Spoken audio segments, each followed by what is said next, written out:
Volume 1 of Combat Aikido, we're going to expose you to competitive entries. These are entries that deviate from the traditional form in that the traditional form is usually practiced from a sword hand principle or a hand grasp principle. These allow you to learn the techniques, but in order to be able to do them competitively, you'll need to learn certain tricks and certain angles and avenues that are not readily taught until you're about the level of black belt. In order to begin, you're going to have to master a series of basic body maneuvers. The sabaki that we learn in Aikido has many variations, but we're going to start with 2 and 3 basic applications for body movement. We'll start the first one off with sliding step. Sliding step is that you keep the same side forward and you simply shuffle your feet front to back. This is used to maneuver straight in and straight out. It can also be used to maneuver straight in and then tangentially out. Straight in and tangentially out, straight in and tangentially out. When you do your slide step, you're winding up power so that it's not sufficient to just step forward and bring your foot in. You want to throw your body into the first place, and when your follow-up foot has caught up with it, you should be pinched into the earth so that your power is now built up and its potential power. To this maneuver, you're going to add an enter and turn maneuver. Enter and turn is simply to take your rear foot and step across your front foot, and at the same time going to rotate like a ballet dancer, coming all the way around and landing on the other side.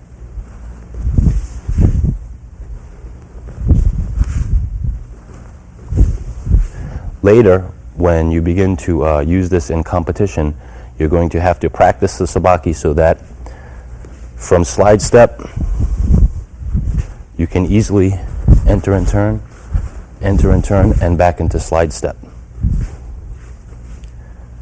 The only addition to this is called stepping in and enter and turn, where you're going to fool your opponent by taking a step. When the step lands, you then enter and turn. Whereas in the beginning, we show that the front foot will enter and turn. Now he's going to believe that I'm taking a step. At the point that that step lands, enter and turn. These 3 sabaki should be sufficient to get you started so that you can compete with regularity. Now we're going to demonstrate the application of this footwork just with regard to maneuvering around an opponent, not even yet to make contact, but just in order to keep a safe distance in and move around. So right now we're going to introduce my partner, Joe. Joe is going to come in and we're going to use from unguard position. Traditionally, when we train in techniques of Aikido, we're learning them from a sword hand or from a hand grasp or from a very contrived form of karate punch. What we need to be able to do is do the sabaki body movement around the opponent in a way that is natural. Like when a boxer moves around in training, he doesn't get the one punch off right away. He may have to set himself up with a series of footwork before he can even get into that position. And that's what we're going to use the sabaki for.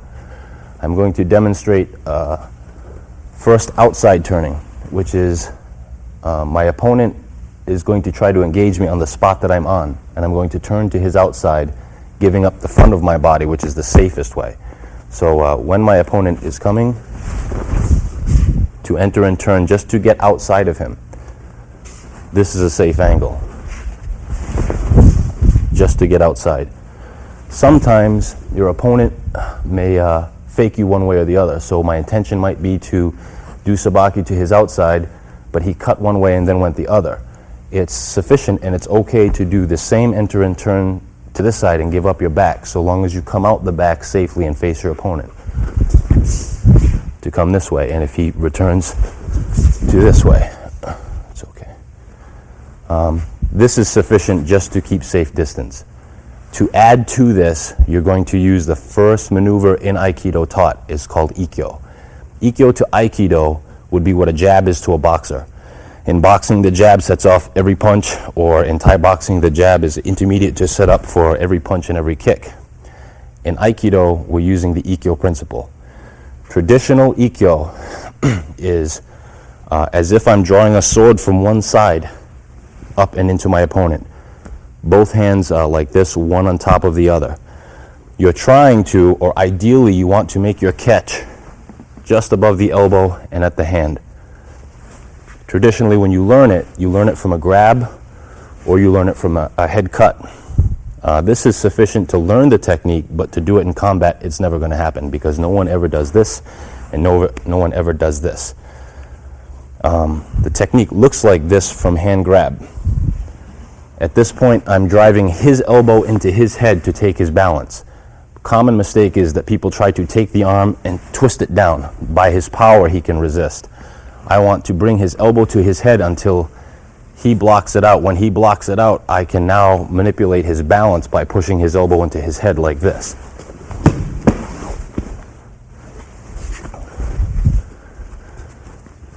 The ideal form being like this doesn't happen perfectly every time.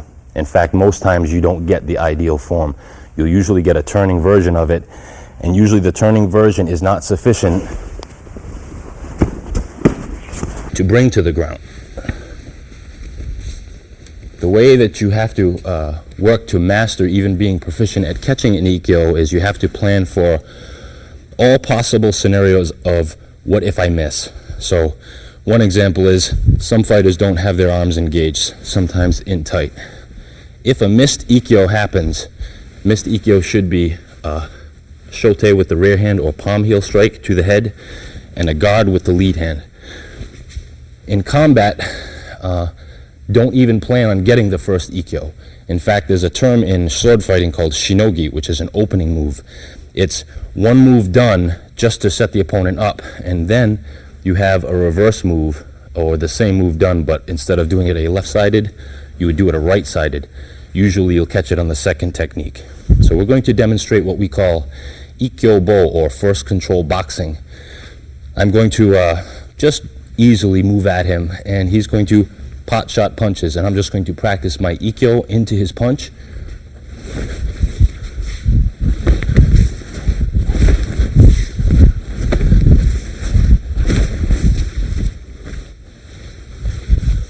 This type of conditioning is just your opening. This is your jab for your Aikido.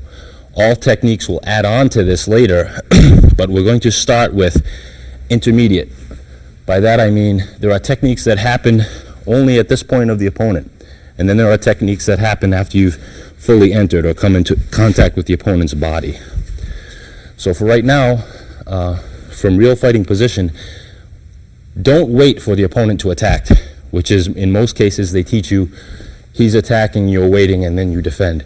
Never happens that way. You need to enter on your opponent, much like in point fighting. When I feel I'm close enough, I have to go. When I go, I'm going to elicit a response from him.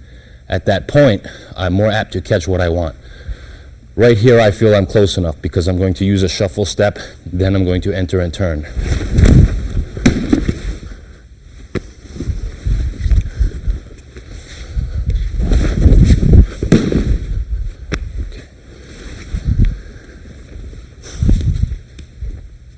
Another what-if scenario. What if this doesn't work?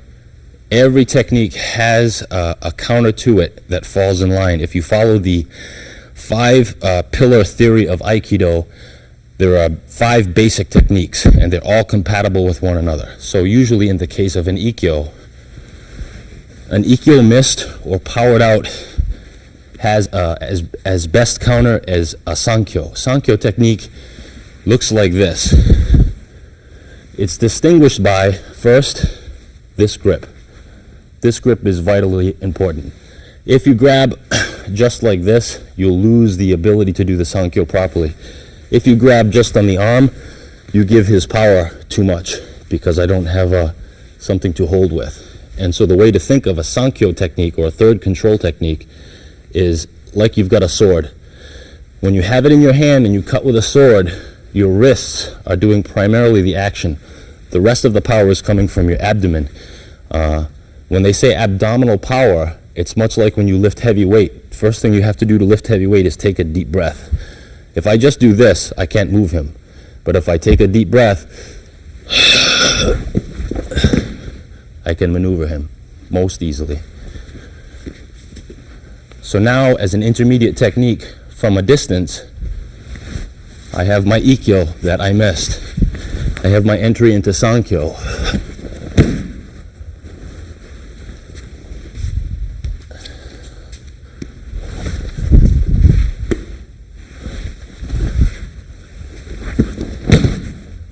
Most effective. I'm going to explain the third control grip or Sankyo grip so that there's no misconception. Oftentimes we train with a gi. It's very important to train with a gi, especially in the beginning, because it allows you to perform techniques that you may not be good enough to perform without a gi, and then as time goes by you will not depend on the gi. So sometimes in the process of doing something you may be in motion and you may be using the gi just to attain a position, and this is sufficient and this will work, but in real fighting you don't have a gi. So to learn generally how to do something, working with the gi is excellent. In fact, I recommend it. But you will need to master the grips as they are. The third control grip is very specific. Because of power in a person, you want to focus the grip on the lower part of the hand, not high up in the wrist. Now you may start off having a person by the wrist, but you always wanted to work that back down to the lower part of the hand. And when I say the lower part of the hand, I say include part of the little finger within the grip. The higher up on the hand, not so good. This is a third control grip, like this. If you take third control off of a first control technique, if you watch the way that I'm sliding, I'm always working in towards this. I'm relying on momentum. If we're flaccid, and I go to do something, it's easy for him to pull his hand out of the exchange. Particularly, I'm just trying to switch grips. If he just pulls away, pulling away, his power is easy. But off of a first control, we're riding a kind of inertia. So if I turn him like this, you can see the finger pointing is not about some kind of mystical energy shooting out of my hand. The finger pointing is a fulcrum. If I curl my finger in, I've lost that fulcrum. When I point my finger, it allows me to flex out, much like eagle claw in Kung Fu, to flex out and roll his bones the right way.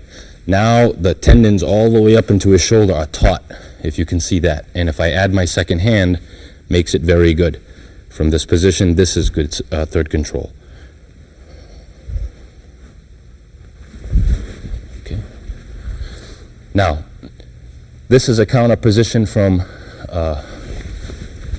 Ikkyo gone this way, third control this way.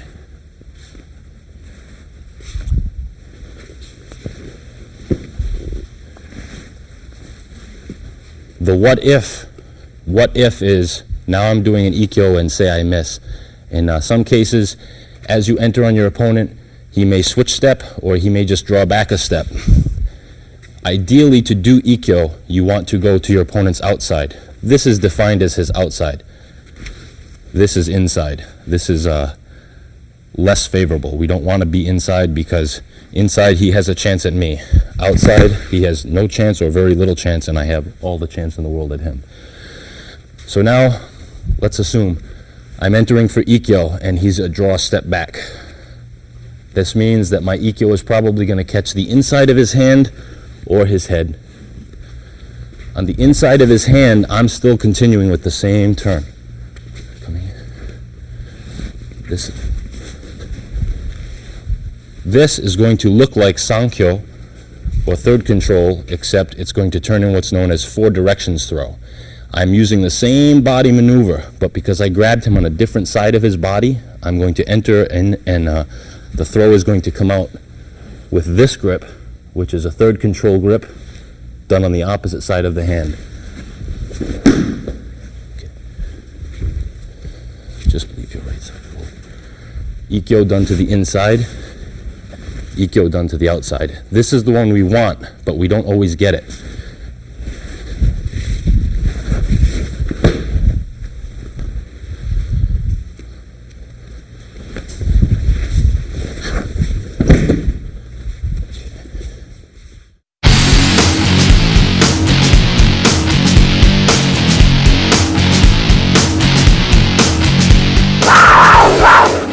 first control boxing, you have a lot of things that can happen that don't give you the technique that you want. And the last most common one is no contact at all. And so what we're striving for is always with Ikkyo, or first control, we're always striving to make contact with the arms, because as soon as we can elicit a response and make resistance, we're trying to ride his resistance so that the technique can come to a conclusion. But sometimes in fighting, you're dealing with someone who, instead of engaging you when you enter on them, they withdraw, they slip, they bob, and you need to contact them in some capacity. So what you're going to aim for next is the head and neck. This will turn into an entering throw. If I come for this and he's leaned away, my bottom hand will be the shote, or palm heel strike. The top hand will be more of a guide in a clearing way, so that anything that should come up afterwards will be cut down and out of the way. The timing is significant. The reason in Aikido they train so much with a sword is that you're trying to time every up and every down to your steps, so that rather than walking and flailing your hands, if my hand is up, when it's set to come down, it should come down at the same time as a step. This is what derives power. When I step in for my Ikkyo, I'm stepping in off of my left foot. This is my sword coming up. When I plant my right foot, is my sword coming down. So rather than pushing him and hoping he falls, I'm cutting up into him, but if you'll notice my hands, up, and on the down strike, when I plant my foot, many small moves from the middle of the forearm to the hands simply involve this. And it doesn't seem like much, but it's very important that on the up, they go up, on the down, they go down. They do take the opponent's balance and power, but it has to happen as a rule of one. I don't want to enter like this. 1, 2. I want to enter like this.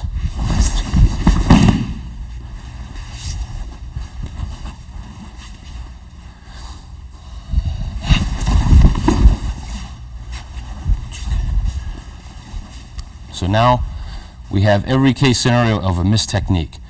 The base technique for Aikido is, for Ikkyo, is to send the elbow into the ear to take his balance. The next is drawn out and into a third control or a 4 directions throw. Like this, or like this. The missed version completely is to take the head. Taking the head is right under the jawline and up. When I know I've compromised his balance enough, my hand will simply go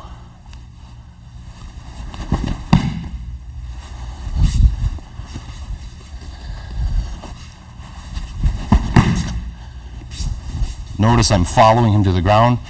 I'm not pushing him away. Everywhere that this hand goes, this foot has to go up and down. In Ikkyo boxing, we have another situation that arises is when we come to the point of third control, but because of the opponent's power or his ability, we get locked. And to negotiate him to the ground, we need to add in another technique. We're going to use a variation of kaiten nage, or rotating entry throw, which is usually a head and arm twirl to the ground. So from this position, just like before, I'm entering first control. I'm re-entering third control. I have the third control grip, but he's fighting his way out, and so what I'm going to do is release the grip of 2 hands. Take his collar, either by the gi or just to wrap around. From this point, I'm going to reverse my hands so that I can just easily put him down to the ground.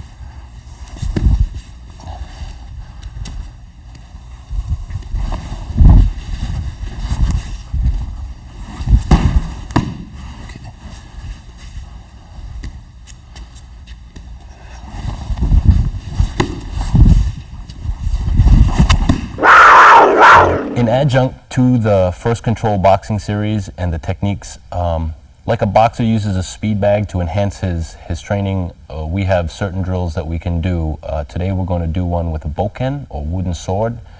This is to enhance your mai, or your distance between your opponent and you, also your timing, because it's crucial that you don't mess up with these.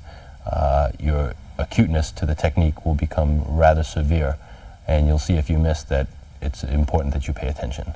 So we're going to start the technique off very basically and very slowly. And when you do this at home or in your dojo, please do it the same. Start off slowly, but gradually build it up so that you have the right amount of intensity. So that if you take this serious, you'll see where it can get you rather intense.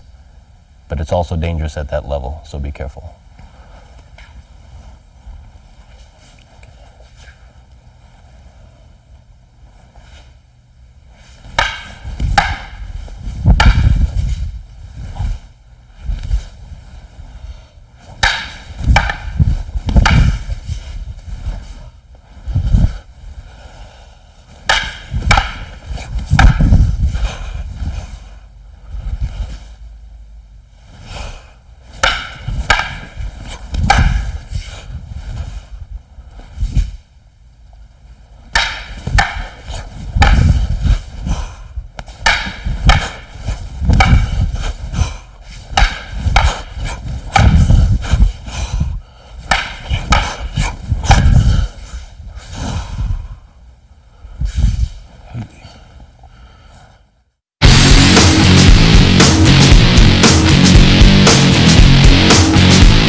Now I'd like to move into competitive form for the bigger throws. Usually involve body entering. Body entering is that we've passed the hands, or we've made a decision to come into contact with the body in order to gain the throw, rather than trying to negotiate the hands. In some cases, the reasons you're doing that is because of power of the opponent or skill, and to avoid the hands it's more advisable to just supersede that situation and go right into the body. Easier to take him from his center than it is to try to overpower at the hands. We're going to address traditional entering throw. We're going to do it as the traditional throw, and then we're going to show the variation for what if we miss our traditional catch. And then we're going to do it as a competitive form, which is, as you'll see, easily understood, easily done, and never taught, at least not anywhere that I've been. Okay, we're going to start with the traditional form, just from a hand grab. Traditional form, we're going to use enter and turning movement that we discussed in the beginning. Taking the opponent's neck, leading around, and cutting down.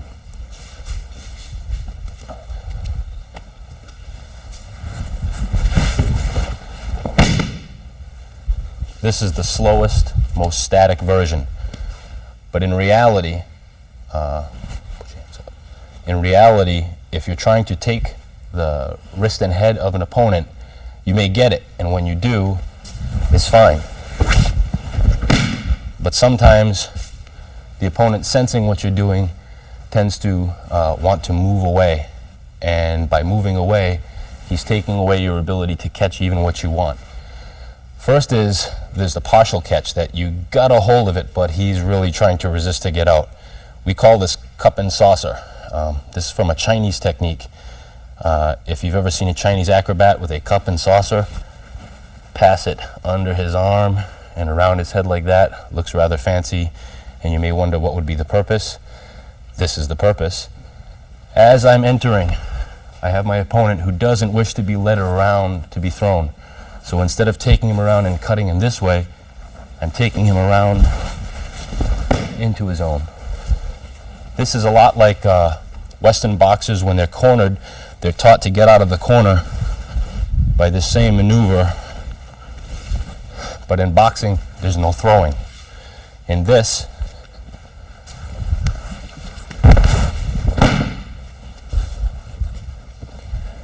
should make note of something about downing a person with an entering throw, and it is about balance.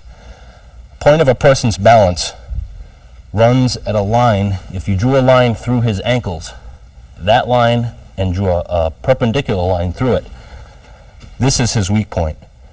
If I try to push him over this way, his legs are there to support. But if I want to cut him down this way against that line, it's very easy. So when you're negotiating your opponent with your hands, you want to be aware of that. It's usually comparable to his shoulder position. So if you're looking at his shoulders, generally you're looking at that same line. And so when you cut, don't think of cutting to push him this way or pull him this way. Think of taking him straight over that line. Will take his balance very well. Okay. From the traditional,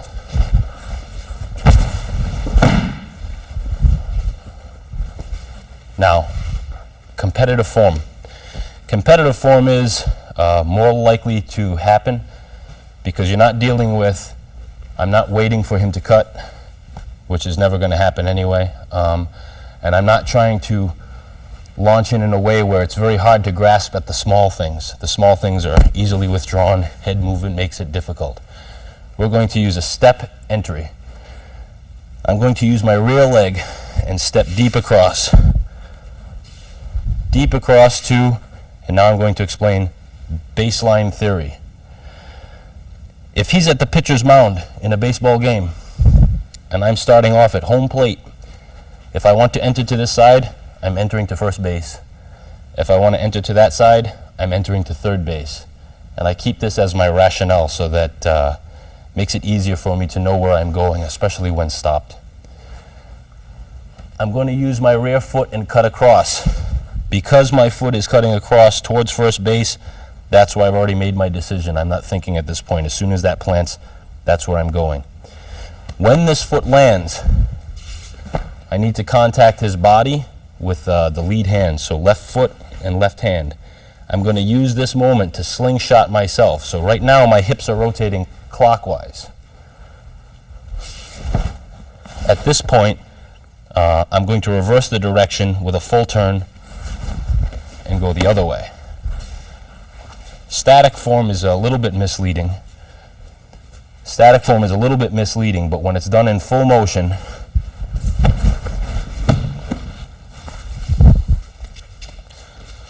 the slingshot effect should happen right at the moment that I'm making contact. And I like to not try to make contact with the hand. I like to do almost ridge hand, but with the arm. Because the deeper you can get your arm through when you do this, the closer your head will be, the easier the neck catch will be. So very slowly.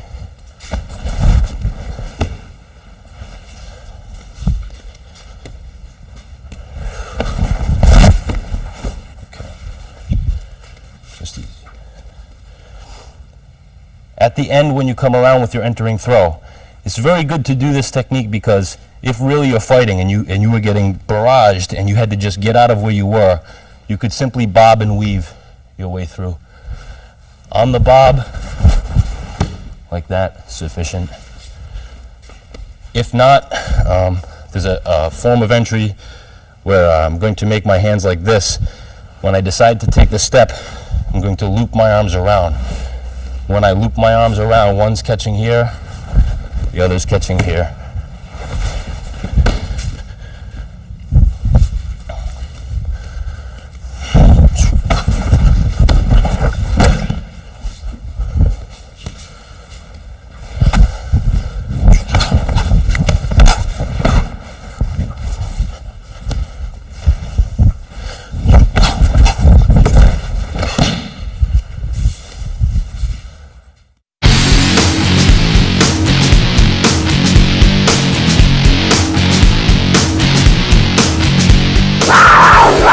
Here's some cross-training methods that we can use to enhance the dynamics of the entering throw and make more proficient the technique as it happens.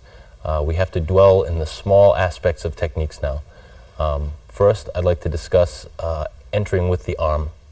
Entering with the arm is done in a variety of different ways, so I'm going to cover just a couple right now.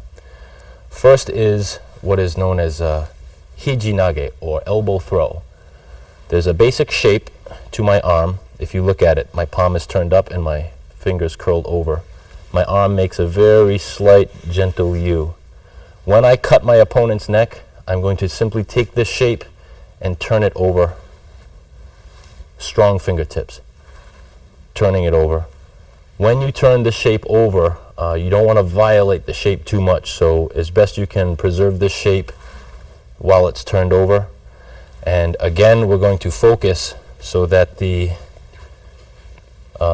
this part, which will be cutting into the lower neck and turning the head gently with the chin, we want to cut it straight through that line which runs perpendicular to the line that goes through the ankles, so that if I draw a line between his ankles and then I cut a perpendicular line through it, that perpendicular line is the direction that I should cut. So first is the cut itself with the hand. When I turn my hand over, this hand can either peel the opponent to the ground from the lapel or push his pelvis forward from just above his belt line. So if you can see it like this, from here I can peel him down. From here I can compromise in this way, or I can start from peeling and down.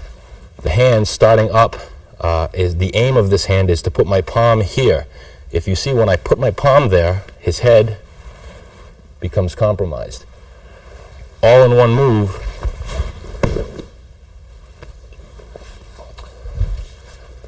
This is just for the focus of the cutting arm.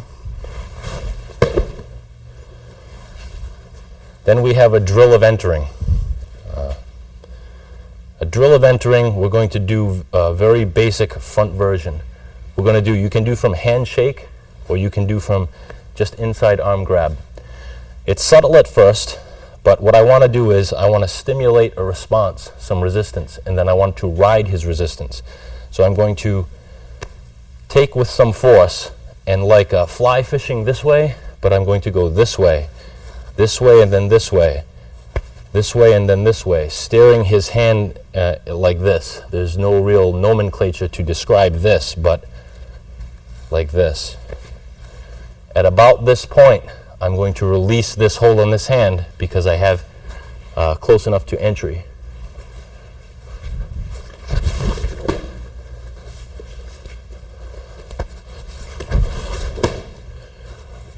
It's good to aim the contact hand over his shoulder. You may not get it there, but as much over his shoulder as I can aim this hand before I release it and then cut, the more effective it will be. You may wind up being outpowered down here. Even so, when I let go, I'm aiming my own hand up to that point over his shoulder. If his hand should be able to come along, that's fine. If not, if it gets stopped here because of power, I release it and I continue up to that point.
you enjoyed this segment on competitive entries.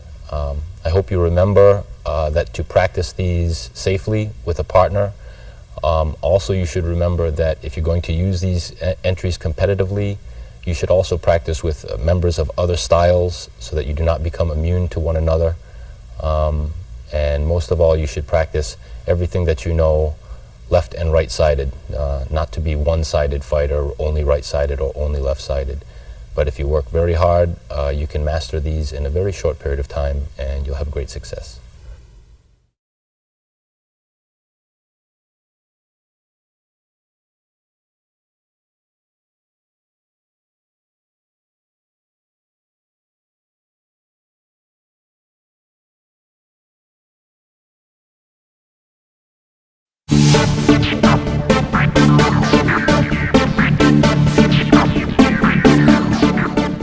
With something like Aikido, it's not a specific technique. Aiki is simply riding your opponent's force. And so you could do Aikido with boxing. In fact, if you ask me, Roy Jones is as good an Aikido practitioner as any Aikido master. Most techniques are absorbed from a weapon. Judo is Aikido. Most techniques are based or taken from the sword or the spear. Tennis is Aikido. Aikido means that I'm harmonizing with you. Basically, I'm trying to solicit a response from you, and when I get that response, I'm going to steer that response into a favorable position. And that's Aiki. It's not the particular technique, it's what you're doing with the opponent's energy. How did you first get interested in the martial arts? I first got interested in martial arts when I was a very small boy. I actually remember hearing on TV about the death of Bruce Lee, and I must have been 3 or 4. And somehow that struck me, that stuck with me. And then anytime I ever saw anything related to martial arts, it was just one of those things born in you. When I was a kid, and when I was in my early 20s, I think like a lot of people, I was astounded by the speed of Bruce Lee. If you catch the right footage, you can see a human being that could literally move faster than the eye could see. So that was a phenomenon, and I think a lot of us were chasing that phenomenon. And as time went on, I started to see other things, and I started to see things differently. And you know, all the time you're trying to simplify what you do and quantify it, and that's really what gravitated me towards the Aikido as a martial art, because the cue and the structure of the cue is very simple and easier to assimilate into your structure. If you can't immerse yourself to a degree in it, it's not worth it even to participate. I mean, if you're looking at it to look and say, wow, that's really cool and I like watching these tapes, that's one thing. But if you're not prepared to immerse yourself into it and really think of it almost as a religion, and the reason for that is because in this practice your life depends on it. And if you don't take it that serious, somebody will get hurt, and it's not worth it for fun. Have you tried using specific moves of Aikido in combat? Yes, I have in fact. A number of the things that you see on these tapes, like escaping a choke with a third control technique, I've done it. Entering throw, I've done it. And a lot of these techniques I've done in fights that I lost. I've done entering throws in fights that I lost, but I got the entering throw off. I've had over 50 fights in Japan alone. I mean, I've been fighting all my life, and if you actually had to count how many professional fights I've had, that's including going into people's dojos and picking fights, it's a lot more than 50. If I counted on my hands the number of fighters that I have worked with who have gone on to become champion of this and champion of that, these are guys who have never been able to tap me in a dojo, and I've tapped them hundreds of times, thousands of times. And a lot of fighters try to compete with that by saying, let's say they embellish their records or their careers or what they've done. And I hear it from guys that I've trained and taught, and I get no acknowledgement of being the guy who trained them or taught them or even helped them. And a lot of guys are turning around and trying to pretend like you know, they're my teacher. I'm old. There are guys who have held a lot more titles than me. I've been doing this a lot more years than they have.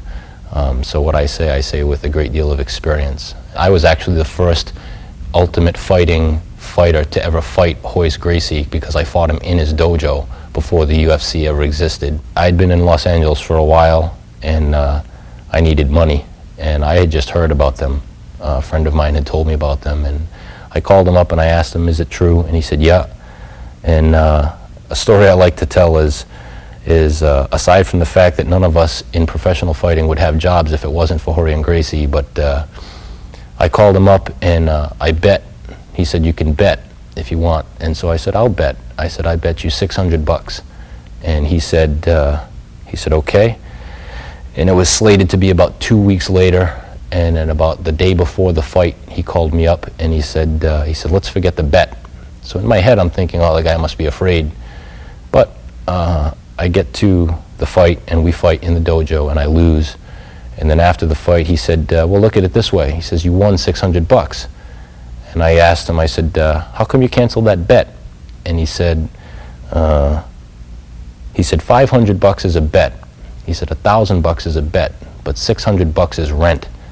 And so I could kind of tell he'd been there at some point. He'd been out on his luck, and I appreciated that. And not to mention, I appreciated the fact that we all had good jobs for a long time because of UFC and everything he did. Originally, before I fought Royce Gracie in his dojo, I moved to Los Angeles to answer a challenge that Steven Seagal made in Black Belt magazine.